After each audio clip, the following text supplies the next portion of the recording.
So I'd like to move on now to our final country ambassador for today from Ghana. We'll be hearing from MacCarthy.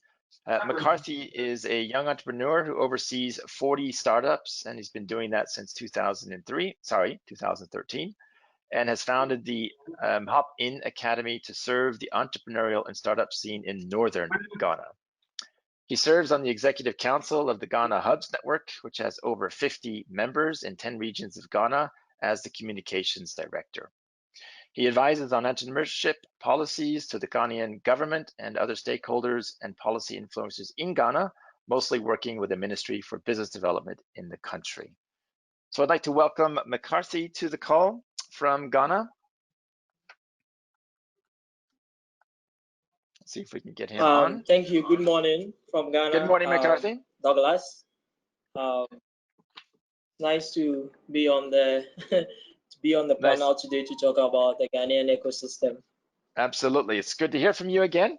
So I guess as we heard from a previous speaker, good morning to you in Ghana. We're approaching lunchtime right now here in Switzerland. So you've got also a particular perspective from the entrepreneurial scene in Ghana. So for listeners in the audience who are considering investment or startups in Ghana, what's the overview that you can give them? What kind of advice can you give them? Well, if I'm to give an advice to foreign companies that are trying to come to Ghana, I would say that be part of the process and understand the ecosystem.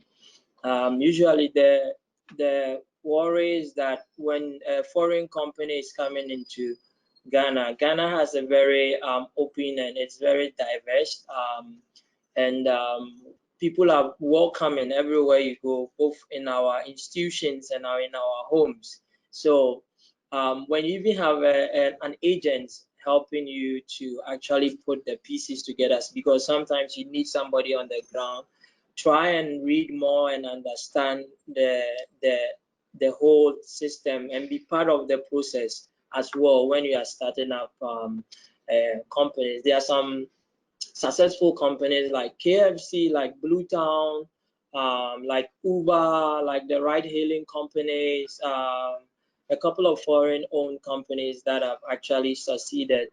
And we also have some of them that have also have challenges, like Glow, an example of Glow, the telecom, huge telecom company with all their money, but still they couldn't actually succeed due to some few challenges, but that's the grassroots issues on how to approach it. Some of the legal and things, and also I'll call them challenges for some, if you are like a startup and foreign company, you want to come into Ghana and you want to go into a joint venture, you have to have a capital requirement of a maximum of $1 million to start a joint venture. And if you are going to go a company that is wholly owned by a non-Ghanaian citizen, must have a minimum started capital of $500,000 as well. These are some of the things that these startups have to be aware about when they are going into, foreign startups have to be aware about when they are going into the joint venture or they are going into wholly owned non-Ghanaian company. We have a lot of success stories, but also an example of what when KFC came into Ghana just a couple of years ago, there was an issue that the whole population Ghanaian citizens were raising up because KFC had to import chicken from Brazil into the country to be able to serve their customers. However, the challenge in the Ghanaian market was the poultry industry had its own challenge where they had issue about customers, how to supply the supply chain, so consumers. And so what we thought KFC could do with after the assessment of the Ghanaian poultry industry, and they realized that the quantity of chicken they needed, an example, the Ghanaian poultry industry couldn't give them the quantity of chicken they needed, and also the standard of chicken they actually needed to run KFC, because you know KFC follow a really strong standard of their services. However, most Ghanaians thought that KFC could have invested in an agreement in making sure the chicken industry in Ghana, the poultry industry in Ghana, will meet the standard and also be able to produce to the amounts they need, so that they can actually consume local chicken than importing from Brazil that we feel it will fly all the way through the sea or the air, which is not too healthy. These were some of the things, that I think sometimes foreign companies have to look at, how to bring the local industry on board in their raw material to supply or to deliver their produce. Okay, excellent. Very interesting aspect. Thank you for the insights to that particular case. I'm curious, you've heard several speakers mention this before, but COVID-19 has impacted the world. I'm wondering, as you are also a consultant and advise governments on their policy towards this, what kind of things are you seeing happening in Ghana right now in response to COVID-19? And how do you think that's going to positively impact things in the next 2 or 3 years? I think COVID-19, as we all know, that currently is a global pandemic. Ghana has its own fair share. Currently, COVID has now shown a lot of both government and private institutions that you can move digital. Like, you can move digital, even with our environment, with working with entrepreneurs and startups, running incubation program. Most of our incubation programs, we always had like on site. We only did a few virtually with emails and facilitators sharing emails with. But now we had no choice than to move a whole incubation virtually, running incubation, the sessions, the trainings, and all that. Our workshops they were all on Zoom, and we realized that doing that, it also reduced logistics a lot. When we compare our logistics, when we had to have them 4 months every day in the space, it consumed logistics in terms of water, washroom, make sure the place is clean and all that. And we realized that the virtual reduced drastically our logistics and investment and resource into our incubation.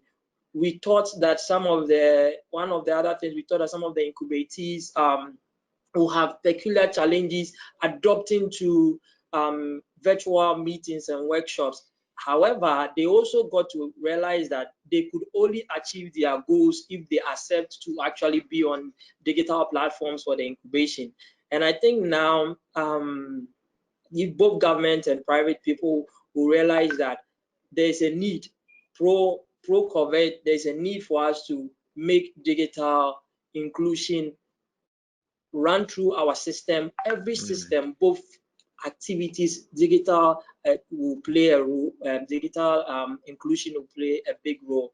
Like an example of a company on the organization actually handling the Ghanaian, we call it the Ghana, the COVID relief support, given to Ghanaians by the Ghanaian government, giving some loans out to businesses, small, medium-sized businesses to be able to survive now.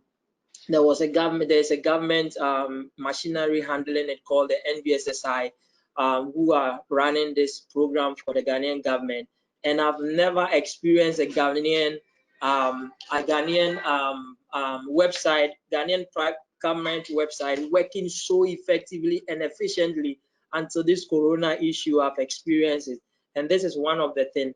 So these are some post-corona issues that I think we'll be getting used to. However, the situation now on the ground is that we have more cases rising up, and we have also more recoveries due to the protocols have been revised. First of all, before a person is indicated as recovered from corona, they have to go through 3 tests before they can be relieved as they've recovered. Now the protocol has been revived to 1 test. So once they test you only once and you are clean, they let you move on. So it has almost made the recoveries match up to almost the case number currently. However, work is going on, but people have to follow strictly the COVID protocols by the Ghana Health Service and also the World Health Organization with the masks and washing of hands. And we see it also as a big area of now government will be thinking more about post-corona, about water, availability of water in communities, which is becoming is now being a topic to be discussed, because Corona, we need water. People have to make sure they wash their hands when they go to washroom, mix people and all that. So these are some of the things that are going. I read a current report by I think World Bank also, where they are going to focus more about the water industry, and this is where also businesses and enterprises and organizations in the water industry also have to now look up to it and make sure there's equal water in the deepest part of the country and the world. Okay. Thank you, Marius, for those insights on COVID-19. MacCarthy, before we go, you've got a minute or two. What current project are you working on? What would you like to share with the World Innovations Forum's audience today? Okay. So currently, personally, I'll start from personal and then after that. So currently, personally, we started hopping in 2013, as Douglas you introduced, and after 2013, 2016, we started a transport company. Basically, the transport company was to work as a cash cow model to support like entrepreneurial activities, because usually there's a habit of waithood. When entrepreneurs go exit from incubator, they have to now wait for foreign support and all that, and there's a very little angel investment in our society. People are getting used to angel investment activity and all that. So what my vision was to build a cash cow model of a transport company, because I've been a tour guide for almost 15 years now. So I moved it into a transport company since 2016 to build a cash cow model. Then we started also just 2018, we started a water company to fix a lot of boreholes in the communities, because most of the villages and communities in the Sahara part, savannah part of Ghana, which is the northern part, is very dry, and water is always difficult in the community. So we started a water enterprise to be able to maintain hand pump, single hand pump made for communities, so that they can have available water flowing, all that. And that one has a revenue stream model, so it's sustainable on its own. So this is what I've been doing myself. And also we started a technology company to build software solutions for local consumption, because we also realized that there was a lot of importation of technology solutions into the region. However, we have a lot of smart developers in the regions who can actually develop these solutions for local consumption. So this is what I've been doing myself. However, the things that are bigger beyond myself, that we have to look at the whole goal of Africa and Ghana precisely, was to join the Ghana Hubs Network, which is a network comprising of 36 hubs across Ghana now, with every representative in all the regions in Ghana, 16 regions in Ghana now. And I'm currently on the board as the board's communication director as well for the next 2 years.